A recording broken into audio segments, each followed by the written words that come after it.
Hi, ഞാൻ അൻഫാസ് അഹമ്മദ്. എല്ലാവർക്കും പുതിയൊരു ക്ലാസ്സിലേക്ക് സ്വാഗതം. അപ്പോൾ നമ്മുടെ ന്യൂ SCERT ഹോട്ട് ടോപ്പിക്സിന്റെ അടുത്ത ക്ലാസ്സിലേക്ക് നമ്മൾ കിടക്കുകയാണ്. ഇതിന് മുമ്പെടുത്ത ക്ലാസ്സുകൾ നിങ്ങൾ കണ്ടിട്ടുണ്ടാവുമെന്ന് വിശ്വസിക്കുന്നു. കാണാത്തവരാണെങ്കിൽ തീർച്ചയായും കാണാൻ ശ്രമിക്കുക. ഇന്നത്തെ ക്ലാസ് നിങ്ങൾക്ക് ഇഷ്ടപ്പെട്ടെങ്കിൽ തീർച്ചയായിട്ടും ഇതിന് മുമ്പെടുത്ത ക്ലാസ്സുകളും മിസ്സാക്കരുത്. തീർച്ചയായും നിങ്ങൾക്ക് ഉപകരിക്കും. അപ്പോൾ അധികം ഒന്നും പറയാതെ നമുക്ക് നേരെ നമ്മുടെ ക്ലാസ്സിലേക്ക് കിടക്കാം. ക്ലാസ് നിങ്ങൾക്ക് ഉപകാരപ്പെട്ടെങ്കിൽ നിങ്ങളുടെ അഭിപ്രായങ്ങൾ എന്താണെങ്കിലും എന്നെ അറിയിക്കാൻ മറക്കരുത്. അപ്പോൾ നമുക്ക് നേരെ നമ്മുടെ ക്ലാസ്സിലേക്ക് കിടക്കാം.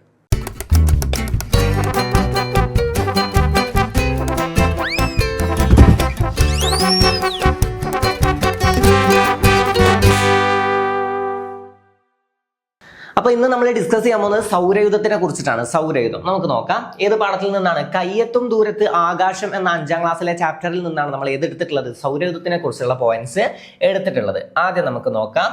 സൂര്യനും സൂര്യനെ ചുറ്റുന്ന ഗ്രഹങ്ങളും ഉപഗ്രഹങ്ങളും മറ്റ് അനേകം വസ്തുക്കളും ചേർന്നതാണ് സൗരയൂഥം. നമുക്ക് അറിയുന്ന പോയിന്റ് ആണ്. എന്താണ് സൗരയൂഥം? സൂര്യനും സൂര്യനെ ചുറ്റുന്ന മറ്റ് ഗ്രഹങ്ങളും പിന്നെ ഉപഗ്രഹങ്ങളും മറ്റ് അനേകം വസ്തുക്കളും ചേർന്നതാണ് സൗരയൂഥം. സൗരയൂഥത്തിലെ ഗ്രഹങ്ങളുടെ എണ്ണം എത്ര ഗ്രഹങ്ങളുണ്ട്? 8 ഗ്രഹങ്ങളുണ്ട് അല്ലെ? നിലവിൽ എത്ര ഗ്രഹങ്ങളുണ്ട്? 8 ഗ്രഹങ്ങളാണുള്ളത്. മുമ്പ് എത്ര ഉണ്ടായിരുന്നു? ആദ്യം ശരിക്കും എത്ര ഗ്രഹങ്ങൾ ഉണ്ടായിരുന്നു? 9 ഗ്രഹങ്ങൾ ഉണ്ടായിരുന്നു. ആരാണ് പോയത്? ഒരാളെ പുറത്താക്കിയല്ലോ അല്ലെ? പ്ലൂട്ടോ. ആരെയാണ് പുറത്താക്കിയത്? പ്ലൂട്ടോ. ഓക്കെ, പ്ലൂട്ടോനെയാണ് പുറത്താക്കിയത്. ഇത് പഠിച്ചു വെക്കണം. പ്ലൂട്ടോയെ പുറത്താക്കി 2006 പ്ലൂട്ടോനെ പുറത്താക്കിയത്. അപ്പൊ അത് പഠിച്ചു വെക്കുക. ആദ്യം എത്ര ഗ്രഹങ്ങൾ ഉണ്ടായിരുന്നു? 9 ഗ്രഹങ്ങളാണ് ആദ്യം ഉണ്ടായിരുന്നത്. നിലവിൽ 8 ഗ്രഹങ്ങളാണ് ഉള്ളത്. ഓക്കെ, നിലവിൽ എത്രയാണ്? 8 ഗ്രഹങ്ങളാണ് ഉള്ളത്. ഏതൊക്കെയാണ് സൗരയൂഥത്തിലെ ഗ്രഹങ്ങൾ? ബുധൻ അല്ലെ? ബുധൻ കേട്ടോ? ബുധൻ, മെർക്കുറി. ഇതെന്താണ്? സൗരയൂഥത്തിലെ ഏറ്റവും ചെറിയ ഗ്രഹമാണ് ബുധൻ. സൗരയൂഥത്തിലെ ഏറ്റവും ചെറിയ ഗ്രഹം ഏതാന്ന് ചോദിച്ചാൽ മെർക്കുറിയാണ് ഏറ്റവും ചെറിയ ഗ്രഹം. ഞാനൊരു കോഡ് മുമ്പത്തെ ക്ലാസ്സുകളിലൊക്കെ പറഞ്ഞിട്ടുണ്ട്. മെർക്കുറി സിന്നഗ്രഹം അല്ലെ? മെർക്കുറി സിന്നഗ്രഹം നമ്മൾ ഇങ്ങനെ പഠിച്ചു വെക്കാം. മെർക്കുറി സിന്നഗ്രഹം എന്ന് പഠിച്ചു വെക്കാം. അതായത് ചിഹ്നഗ്രഹം എന്നല്ല, അതായത് സിന്ന എന്ന് പറഞ്ഞാൽ എന്താണ്? തമിഴിൽ സിന്നത് എന്ന് പറഞ്ഞാൽ എന്താണ്? ചെറുത് എന്നാണ്. അത് പഠിച്ചു കഴിഞ്ഞാൽ നമുക്ക് എന്ത് കിട്ടും? മെർക്കുറിയുടെ അയിര് എന്താന്ന് ചോദിക്കും അല്ലെ? നമുക്ക് പഠിക്കാണ്ട് അയിരുകൾ നമുക്ക് പഠിക്കാണ്ട് അതിൽ ചോദിക്കും മെർക്കുറിയുടെ അയിര് ഏതാന്ന് ചോദിച്ചതാണ് സിന്നബാർ ആണ്. അപ്പൊ നമ്മൾ എന്ത് ഇപ്പൊ തന്നെ പഠിച്ചു വെക്കണം? സൗരയൂഥത്തിലെ ഏറ്റവും ചെറിയ ഗ്രഹമാണ് മെർക്കുറി. നമുക്കറിയാം അല്ലെ? ഏറ്റവും ചെറിയ ഗ്രഹമാണ്. ചെറുതിന് നമ്മൾ എന്ത് പറയും? സിന്നത് എന്ന് പറയും. സിന്നത് എന്ന് ഓർത്തു വെച്ചാൽ മെർക്കുറിയുടെ അയിര് ഏതാണ്? അത് സിന്നബാർ ആണ്, മെർക്കുറിയുടെ അയിര്. അപ്പൊ സൗരയൂഥത്തിലെ ഏറ്റവും ചെറിയ ഗ്രഹമാണ് മെർക്കുറി അഥവാ ബുധൻ. ഓക്കെ, ബുധനാണ് സൗരയൂഥത്തിലെ ഏറ്റവും ചെറിയ ഗ്രഹം. പിന്നെ ഉണ്ടല്ലോ സൂര്യനോട് ഏറ്റവും അടുത്ത് സ്ഥിതി ചെയ്യുന്ന ഗ്രഹം അല്ലെ? സൂര്യനോട് ഏറ്റവും അടുത്ത് നിൽക്കുന്ന ഗ്രഹം ഏതാണ്? അതും ബുധനാണ്. സൂര്യനോട് ഏറ്റവും അടുത്ത് അല്ലെ? Mercury, Venus, Earth, Mars, Jupiter, Saturn, Uranus, Neptune, അങ്ങനെയാണ് പോകുന്നത് അല്ലെ? എങ്ങനെയാണ്? Mercury, Venus. രണ്ടാമത് ഏതാണ്? ശുക്രനാണ് അല്ലെ? Mercury, Venus, Earth. മൂന്നാമത് നമ്മുടെ ഭൂമിയാണ്. മൂന്നാമതാണ് നമ്മുടെ ഭൂമി അല്ലെ?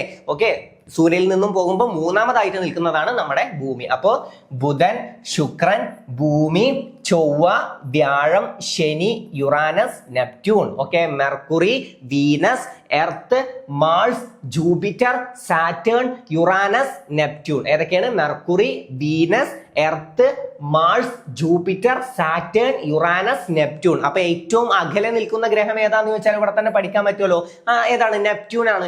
ഏറ്റവും അടുത്ത് നിൽക്കുന്നത് ഏതാണ്? ബുധനാണ് അല്ലെ? ഏറ്റവും അടുത്ത് നിൽക്കുന്നത് ബുധനാണ്. ഏറ്റവും ചെറിയ ഗ്രഹമാണ് മെർക്കുറി അഥവാ ബുധൻ. സൂര്യനോട് ഏറ്റവും അടുത്ത് നിൽക്കുന്നതാണ്. എന്നാൽ ഏറ്റവും ചൂട് കൂടിയ ഗ്രഹം ഏതാന്ന് ചോദിച്ചാൽ അത് നമ്മുടെ ശുക്രനാണ് കേട്ടോ. ശുക്രനാണ് ഏറ്റവും ചൂട് കൂടിയ ഗ്രഹം. ഏറ്റവും ചൂട് കൂടിയ ഗ്രഹമാണ് ശുക്രൻ.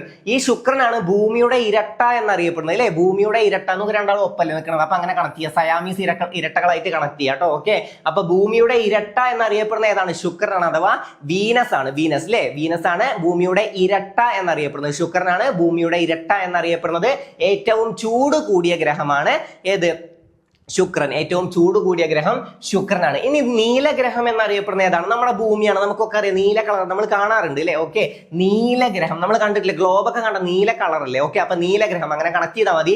നീലഗ്രഹം എന്നറിയപ്പെടുന്ന ഏതാന്ന് ചോദിച്ചാൽ അത് ഭൂമിയാണ്. നീലഗ്രഹം എന്നറിയപ്പെടുന്നത് ചൊവ്വ. ചുവന്ന ഗ്രഹം എന്നറിയപ്പെടുന്ന ഏതാന്ന് ചോദിച്ചാൽ ചൊവ്വയാണ് കേട്ടോ. ചുവന്ന ഗ്രഹം എന്നറിയപ്പെടുന്നത് ഏതാണ്? ചൊവ്വയാണ്. ചുവന്ന ഗ്രഹം ചൊവ്വ. പിന്നെ ഈ വ്യാഴമാണ് ഏറ്റവും വലിയ ഗ്രഹം. ഓക്കെ, ഏറ്റവും വലിയ സൗരയൂഥത്തിലെ ഏറ്റവും വലിയ ഗ്രഹം ഏതാന്ന് ചോദിച്ചാൽ ഏതാണ്? ജൂപ്പിറ്റർ ആണ് കേട്ടോ. ജൂപ്പിറ്റർ ആണ് ഏറ്റവും വലിയ ഗ്രഹം. ഏറ്റവും ചെറുത് നമ്മൾ പഠിച്ചു, അത് ബുധനാണ് അഥവാ മെർക്കുറിയാണ് അല്ലെ? മെർക്കുറിയാണ് ഏറ്റവും ചെറിയ ഗ്രഹം. ഇനി ഒന്ന് പറയാം ഞാൻ ചോദിച്ച കാര്യങ്ങളൊക്കെ. അതായത് സൗരയൂഥത്തിൽ ആകെ എത്ര ഗ്രഹങ്ങളുണ്ട്? 8 ഗ്രഹങ്ങളുണ്ട് അല്ലെ? സൗരയൂഥത്തിൽ 8 ഗ്രഹങ്ങളുണ്ട്. സൗരയൂഥത്തിന്റെ കേന്ദ്രം ചോദിച്ചാൽ നമുക്ക് അറിയില്ലേ? സൗരയൂഥത്തിന്റെ കേന്ദ്രം എന്ന് പറയുന്നത് സൂര്യൻ സൂര്യനാണ് കേന്ദ്രം. ഇതിന്റെ ചുറ്റും ഇങ്ങനെ ഗ്രഹങ്ങൾ ഇങ്ങനെ ചുറ്റിക്കൊണ്ടിരിക്കുകയാണ്. നമ്മൾ കണ്ടിട്ടുണ്ട് അല്ലെ? ഓക്കെ, ഗ്രഹങ്ങൾ ഇങ്ങനെ ചുറ്റിക്കൊണ്ടിരിക്കുകയാണ്. അപ്പൊ സൗരയൂഥത്തിന്റെ കേന്ദ്രം എന്നറിയപ്പെടുന്നത് സൂര്യനാണ്. സൂര്യൻ. അപ്പോ എത്ര ഗ്രഹങ്ങളാണ് നിലവിലുള്ളത് എന്ന് ചോദിച്ചാൽ എത്രയാണ്? 8 ഗ്രഹങ്ങളാണ്. മുമ്പ് 9 എണ്ണം ഉണ്ടായിരുന്നു. ആരെയാണ് പുറത്താക്കിയത്? പ്ലൂട്ടോ ആണ് കേട്ടോ. പ്ലൂട്ടോയാണ് പുറത്താക്കിയത്. ഓക്കെ, അപ്പൊ പുറത്താക്കപ്പെട്ട ഗ്രഹം ഏതെന്ന് ചോദ്യം വന്ന ഏതാണ്? പ്ലൂട്ടോ ആണ്. വർഷം 2006 ഓക്കെ, ഏറ്റവും ചെറിയ ഗ്രഹം ബുധനാണ്. ഏറ്റവും വലിയ ഗ്രഹം വ്യാഴമാണ്. വ്യാഴം അഥവാ ജൂപ്പിറ്റർ ആണ് ഏറ്റവും വലുത്. ബുധൻ അഥവാ മെർക്കുറിയാണ് ഏറ്റവും ചെറുത്. ഏറ്റവും ചൂട് കൂടിയ ഗ്രഹമാണ് ഏത്? ഏറ്റവും ചൂട് കൂടിയ ഗ്രഹം ഏതാണ്? സോറി, ചൂട് കൂടിയ ഗ്രഹമല്ല, ഭൂമി സൂര്യനോട് ഏറ്റവും അടുത്ത് നിൽക്കുന്നത് ചൂട് കൂടിയ നമ്മൾ പഠിച്ചതാണ് ശുക്രനാണ് അല്ലെ. ഏറ്റവും ചൂട് കൂടിയ ഗ്രഹം ഏതാണ്? ശുക്രനാണ്. ശുക്രനാണ് ഏറ്റവും ചൂട് കൂടിയ ഗ്രഹം. പഠിച്ചു വെച്ചോ, ചൂട് കൂടിയ ഗ്രഹം ഏതാണ്? ഏറ്റവും ചൂട് കൂടിയ ഗ്രഹം ഏതാണ്? ശുക്രനാണ്. ഭൂമിയുടെ ഇരട്ട എന്നറിയപ്പെടുന്ന ഏതാണ്? ശുക്രനാണ് അല്ലെ. ഭൂമിയുടെ ഇരട്ട എന്നറിയപ്പെടുന്ന ഗ്രഹം ഏതാന്ന് ചോദിച്ചാലും ഏതാണ്? ശുക്രനാണ്. ഓക്കെ, ഇപ്പൊ പഠിക്കുമല്ലോ. ഏറ്റവും വലിയ ഗ്രഹം വ്യാഴമാണെന്ന് പഠിച്ചു. ഏറ്റവും ചെറിയ ഗ്രഹം ബുധനാണെന്ന് പഠിച്ചു. ഇതൊക്കെ എന്തായാലും ചോദ്യം വരാൻ ചാൻസ് ഉണ്ട്. ഇതൊക്കെയാണ് SCERT അങ്ങനെ കൊടുത്തിട്ടുള്ള പോയിന്റ്. പിന്നെ ഞാൻ എക്സ്ട്രാ കുറച്ച് കാര്യങ്ങൾ നിങ്ങൾ അറിഞ്ഞിരിക്കാൻ പറഞ്ഞുതരാണ്ട്. നീലഗ്രഹം എന്നറിയപ്പെടുന്നത് ഭൂമിയാണ്. ചുവന്ന ഗ്രഹം എന്നറിയപ്പെടുന്നത് ചൊവ്വയാണ്. ഏറ്റവും വലിയ ഗ്രഹം വ്യാഴമാണ്. ഏറ്റവും സൂര്യനോട് ഏറ്റവും അകലെ നിൽക്കുന്നത് നെപ്റ്റ്യൂൺ ആണ്. ഏറ്റവും അടുത്ത് നിൽക്കുന്നത് ബുധനാണ്. ഓക്കെ, ബുധൻ അല്ലേ. ഓർഡർ എങ്ങനെയെന്ന് പഠിച്ചു വെച്ചോ. മെർക്കുറി അഥവാ ബുധൻ, ശുക്രൻ, ഭൂമി, ചൊവ്വ, വ്യാഴം, ശനി, Uranus, Neptune. Mercury, Venus, Earth, Mars, Jupiter, Saturn, Uranus, Neptune. ഈ ഓർഡറിലാണ് പോണത്. ഓക്കെ, ഇനി പ്ലൂട്ടോക്ക് സൗരയൂഥ ഗ്രഹപദവി നഷ്ടപ്പെട്ട വർഷം എപ്പോഴാണ്? 2006 ഓഗസ്റ്റ് 26 2006 ഓഗസ്റ്റ് 26 പ്ലൂട്ടോയെ പുറത്താക്കിയത്. അതായത് പ്ലൂട്ടോക്ക് ഗ്രഹപദവി നഷ്ടപ്പെട്ടത് എപ്പോഴാണെന്ന് ചോദിക്കും. ഇതാണ് ഇവിടെ ഏറ്റവും ഇമ്പോർട്ടന്റ് ആയിട്ട് നമ്മൾ ഇപ്പൊ പഠിച്ചിരിക്കേണ്ടത്. ഏതാണ്? ഈ വർഷവും ദിവസവും. 2006 ഓഗസ്റ്റ് 26 2006 ഓഗസ്റ്റ് 26 പ്ലൂട്ടോക്ക് ഗ്രഹപദവി നഷ്ടപ്പെട്ടത് അല്ലെങ്കിൽ പ്ലൂട്ടോയെ പുറത്താക്കിയത് എപ്പോഴാണ്? 2006 ഓഗസ്റ്റ് 26 എപ്പോഴാണ്? 2006 ഓഗസ്റ്റ് 26 ഓഗസ്റ്റ് 26 2006 ഓഗസ്റ്റ് 26 2006 ഓഗസ്റ്റ് 26. ആകാശഗോളങ്ങളുടെ സഞ്ചാരപാത, പരിക്രമണ പദം അല്ലെ. പരിക്രമണ പദം. ഓക്കെ, പരിക്രമണ പദം. ആകാശഗോളങ്ങളുടെ സഞ്ചാരപാത. എന്താണ് പരിക്രമണം? ഭ്രമണം അല്ലെ. പരിക്രമണം നമുക്കറിയാം. ഇതിന്റെ ചുറ്റും ഇങ്ങനെ സഞ്ചരിക്കുന്നതാണ് പരിക്രമണം. ഇവിടെ തന്നെ അങ്ങനെ കടന്ന് തിരിയുന്നതിന് എന്ത് പറയും? അതിന് ഭ്രമണം എന്ന് പറയും അല്ലെ. ഇതിങ്ങനെ തിരിയും.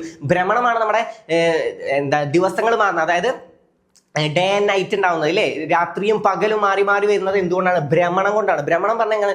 ഈ സാധനം ഇങ്ങനെ തിരിയാണ്. ഓക്കെ, ഇപ്പൊ ഇന്ത്യ ഈ സൈഡിലാണ് ഇരിക്കുന്നതെങ്കിൽ ഇത് ഇങ്ങനെ തിരിഞ്ഞിട്ട് സൂര്യന്റെ നേരെ അങ്ങോട്ട് തിരിയാണ്. അപ്പൊ ഇവിടെ വെളിച്ചം വരും. പിന്നെ ഇങ്ങോട്ട് തിരിയുമ്പോൾ ഇവിടെ ഇരുട്ടാവും. ഓക്കെ, അപ്പൊ സൂര്യന്റെ വെളിച്ചമല്ലല്ലോ. ഓക്കെ, അപ്പൊ അതൊക്കെ ഒന്ന് ജസ്റ്റ് അറിഞ്ഞു വെക്കുക. ഭ്രമണം എന്താണെന്നും പരിക്രമണം എന്താണെന്നും. ഓക്കെ, പരിക്രമണ പദം ആക്സിസ് അല്ലേ. അപ്പൊ അതും അറിഞ്ഞു വെക്കുക. നമുക്കൊന്നും കൂടെ റിപ്പീറ്റ് ചെയ്യാം കേട്ടോ. എല്ലാ പോയിന്റ്സും കുറച്ച് ഇമ്പോർട്ടന്റ് ആണ്. അപ്പൊ അറിഞ്ഞിട്ട് തന്നെ പോവാം. സൗരയൂഥത്തിന്റെ കേന്ദ്രമായ സൂര്യനെ പോലെ കോടിക്കണക്കിന് നക്ഷത്രങ്ങൾ പ്രപഞ്ചത്തിലുണ്ട്. ജസ്റ്റ് ഒന്ന് അറിഞ്ഞു വെച്ചാൽ മതി. പല നക്ഷത്രങ്ങൾക്കും അവയെ ചുറ്റുന്ന ഗ്രഹങ്ങളും ഉപഗ്രഹങ്ങളും ഉണ്ട്. പല നക്ഷത്രങ്ങൾക്കും അവയെ ചുറ്റുന്ന ഗ്രഹങ്ങളും ഉപഗ്രഹങ്ങളും ഉണ്ട്. അത്ര ഒന്ന് അറിഞ്ഞു വെക്കുക. ഇത്ര പോയിന്റ്സ് ആണ് ഇവിടെ ആകെ നമുക്ക് ഗ്രഹങ്ങൾ എന്ന ഭാഗത്ത് ആ പാഠത്തിലുള്ളത്. പക്ഷെ ഇവിടെ നമ്മൾ എന്തറിഞ്ഞിരിക്കണം? ഒന്ന് ഈ ഡേറ്റ് വളരെ ഇമ്പോർട്ടന്റ് ആണ്. കുറച്ച് പോയിന്റ്സ് നമുക്ക് പഠിക്കാനുള്ളൂ, പക്ഷെ ഉള്ള പോയിന്റ്സ് വളരെ ഇമ്പോർട്ടന്റ് ആണ്. അതിൽ തന്നെ ഈ ഡേറ്റ് ഞാൻ പിന്നെ എടുത്തു പറയുന്നു. 2006 ഓഗസ്റ്റ് 26 പ്ലൂട്ടോക്ക് ഗ്രഹപദവി നഷ്ടപ്പെട്ടത്. പ്ലൂട്ടോക്ക് ഗ്രഹപദവി നഷ്ടപ്പെട്ടത്. അതായത് പ്ലൂട്ടോ കൂടെ ഉള്ളപ്പോഴാണെങ്കിൽ 9 ഗ്രഹങ്ങളാണ് ഉണ്ടായിരുന്നത്. നിലവിൽ 8 ഗ്രഹങ്ങളാണ് ഉള്ളത്. പ്ലൂട്ടോയെ പുറത്താക്കിയത് 2006 അല്ലെ. 2006 ഇതാ വർഷം കൊടുത്തിട്ടുണ്ട്. 2006 ഓഗസ്റ്റ് 26 പ്ലൂട്ടോക്ക് ഗ്രഹപദവി നഷ്ടപ്പെട്ടത്. പ്ലൂട്ടോയെ പുറത്താക്കിയത് 2006 ഓഗസ്റ്റ് 26 2006 ഓഗസ്റ്റ് 26 2006 ഓഗസ്റ്റ് 26. എത്ര ഗ്രഹങ്ങളുണ്ട്? 8 എണ്ണമാണ് അല്ലെ. 8 എണ്ണമാണ്. Mercury, Venus, Earth, Mars, Jupiter, Saturn, Uranus, Neptune. അതിൽ മെർക്കുറി സൂര്യനോട് ഏറ്റവും അടുത്ത് സ്ഥിതി ചെയ്യുന്നതാണ് മെർക്കുറി അഥവാ ബുധൻ അല്ലെ. സൂര്യനോട് ഏറ്റവും അടുത്തുള്ള ഗ്രഹം ഏതാണെന്ന് ചോദ്യം വരാറുണ്ട്. അല്ലെങ്കിൽ സൗരയൂഥത്തിലെ ഏറ്റവും ചെറിയ ഗ്രഹം ഏതാണെന്നും ചോദ്യം വരാറുണ്ട്. സൗരയൂഥത്തിലെ ഏറ്റവും ചെറിയ ഗ്രഹമാണ് മെർക്കുറി. ഏറ്റവും ചൂട് കൂടിയ ഗ്രഹം ഏതാന്ന് ചോദിച്ചാൽ അത് ശുക്രനാണ്. ഈ ശുക്രനാണ് ഭൂമിയുടെ ഇരട്ട എന്നറിയപ്പെടുന്ന ഗ്രഹം. ഭൂമിയുടെ ഇരട്ട എന്നറിയപ്പെടുന്ന ഗ്രഹം ഏതാന്ന് ചോദിച്ചാൽ ശുക്രനാണ്. പിന്നെ നീലഗ്രഹം എന്നറിയപ്പെടുന്ന ഏതാന്ന് ചോദിച്ചാൽ നീലഗ്രഹം ഏതാണ്? നമ്മുടെ ഭൂമിയാണ്. നീലഗ്രഹം. ചുവന്ന ഗ്രഹം ഏതാന്ന് ചോദിച്ചാൽ ചൊവ്വയാണ്. ഏറ്റവും വലിയ ഗ്രഹം ഏതാന്ന് ചോദിച്ചാൽ അത് വ്യാഴം അല്ലെ. ജൂപ്പിറ്റർ ആണ് ഏറ്റവും വലിയ ഗ്രഹം. അത്രയും പോയിന്റ്സ് ഒക്കെ എന്തായാലും അറിഞ്ഞിട്ടുണ്ടാവുമല്ലോ. ഓക്കെ, ഇപ്പൊ പഠിച്ച പോയിന്റ്സ് ക്ലിയർ അല്ലേ? ഈ അതായത് ചിലപ്പോൾ സിമ്പിൾ ആയിട്ടുള്ള ചോദ്യമാണ്. താഴെ തന്നിരിക്കുന്നതിൽ ഗ്രഹങ്ങളിൽ പെടാത്തത് ഏതെന്ന് ചോദ്യം വരും, അല്ലെങ്കിൽ നിലവിൽ ഗ്രഹങ്ങളിൽ പെടാത്തത് ഏതെന്ന് ചോദ്യം വന്നിട്ട് ആരുണ്ടാവും അവിടെ? പ്ലൂട്ടോ ഉണ്ടാവും. പ്ലൂട്ടോ നിലവിൽ ഗ്രഹമല്ല, ഗ്രഹപ്പദവി അതിന്റെ 2006 ഓഗസ്റ്റ് 26 നഷ്ടമായിട്ടുണ്ട്. ഓക്കെ, ഇത്രയും പോയിന്റ്സ് ക്ലിയർ അല്ലേ? പിന്നെ ഈ 8 ഈ നമ്പർ ഒന്ന് പഠിച്ചു വെച്ചാൽ മതി. പിന്നെ ഞാൻ പറഞ്ഞു തന്നിട്ടുള്ള എക്സ്ട്രാ പോയിന്റ്സ് ഒന്ന് ജസ്റ്റ് അറിഞ്ഞു വെക്കുക. ഓക്കെ, അപ്പൊ ഇത്രയും കാര്യങ്ങൾ ക്ലിയർ അല്ലേ? ഇന്ന് പഠിച്ച കുറച്ച് പോയിന്റ്സ് ഉള്ളൂ. ഈ കുറച്ച് പോയിന്റ്സ് നല്ല രീതിയിൽ തന്നെ മനസ്സിലാക്കി വെക്കാം. അപ്പൊ മറ്റൊരു ക്ലാസ്സുമായി നമുക്ക് വീണ്ടും കാണാം. ഇന്നത്തെ ക്ലാസ് നിങ്ങൾക്ക് ഉപകരിച്ചു എന്ന് വിശ്വസിക്കുന്നു. പറഞ്ഞ ഈ കുറച്ച് പോയിന്റ് ആണെങ്കിലും ഇമ്പോർട്ടൻസ് കൊടുത്ത് തന്നെ മനസ്സിലാക്കി വെക്കുക. അപ്പൊ ഈ ക്ലാസ് നിങ്ങൾക്ക് ഉപകരിച്ചെങ്കിൽ നിങ്ങളുടെ അഭിപ്രായങ്ങൾ എന്നെ അറിയിക്കാൻ മറക്കരുത്. അപ്പൊ മറ്റൊരു ക്ലാസ്സുമായി നമുക്ക് വീണ്ടും കാണാം. Thank you.